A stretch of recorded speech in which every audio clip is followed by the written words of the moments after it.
जहिया से सखी हो पर शीतल हरी नाही निकलेला घरावा से बहरी। जहिया से सखी हो पर शीतल हरी नाही निकलेला घरावा से बहरी।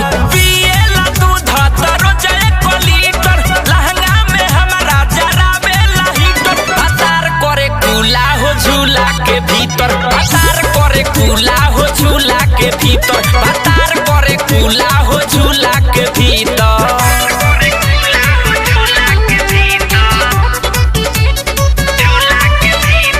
रिकॉर्डिंग बाय खुशबू स्टूडियो परल बानी पाले हम मारा दागा मार के दुनु बेरा चाय पिए ढोरिए पठार के। परल बानी पाले हम मारा दागा मार के दुनु बेरा चाय पिए ढोरिए पठार के। कृष्णा बसंत के कही का चरितर चितरंजन चितरा हो बारे बड़ी चितर। पतार करे कूला हो झूला के भीतर, पतार करे कूला हो झूला के भीतर।